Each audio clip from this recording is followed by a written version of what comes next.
maamulka gobolka Togdheer iyo sidoo kale ka degmada Burco oo ay weheliyaan mas'uuliyiinta wasaaradda horumarinta caafimaadka ee gobolka Togdheer ayaa waxay shaaca ka qaadeen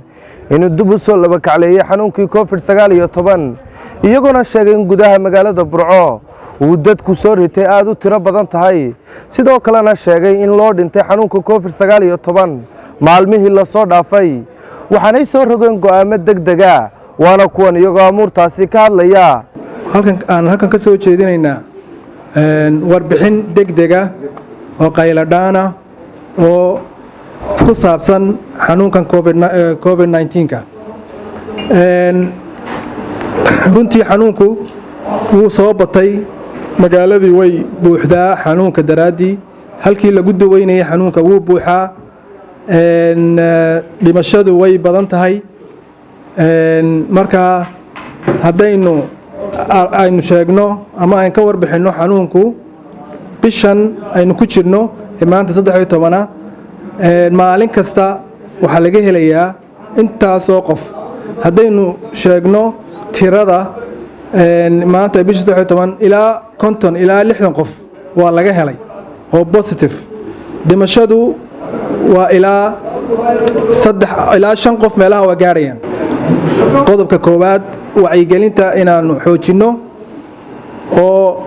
dadka wacyigelinno inaanu maantadan aanu diyaarinayno qolo u gaara in dadka marka ay xanuunka centerka ku dhintaan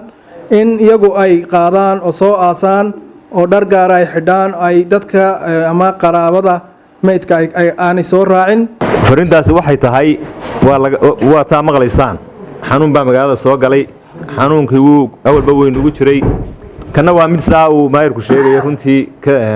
ay u eg tahay inuu variant cusub yahay way u eg tahay wali lama cadayn waayo sidoo ku fadayana way badan tahay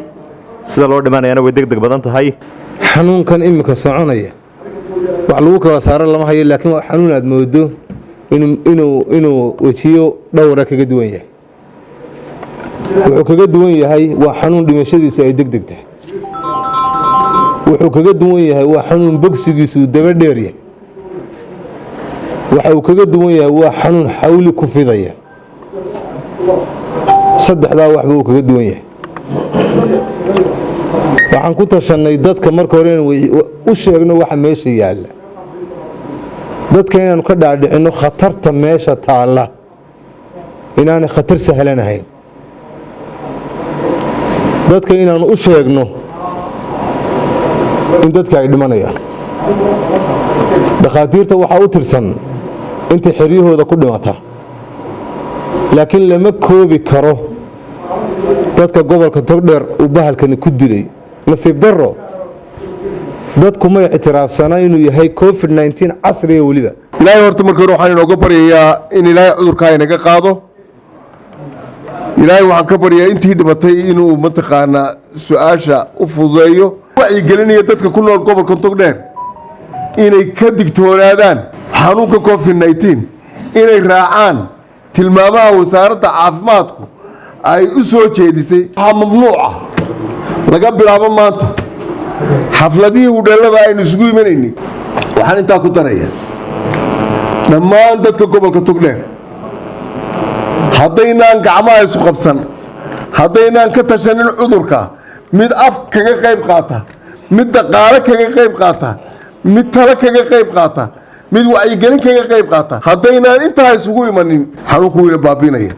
maxamed suldaan cismaan telefishinka on cable burco hadda waan jimicsadaa caafimaadka charger ma haysaa xaajo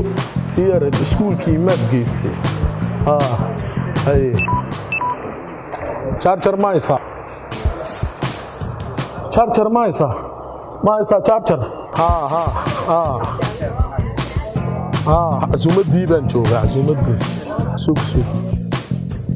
halo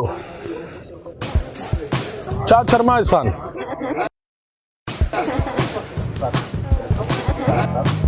wanniyo maxaa kaa qaldan maanta oo dhan telefoon baad ku hadlaysaa chargerna waadna weydiinaysaa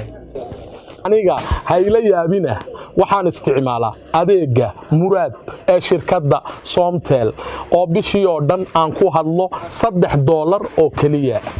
waxaad isticmaali kartaa adeega muraad ee Somtel oo aad ku heli karto bisha oo dhan $3 oo kaliya hadal oo hadaalin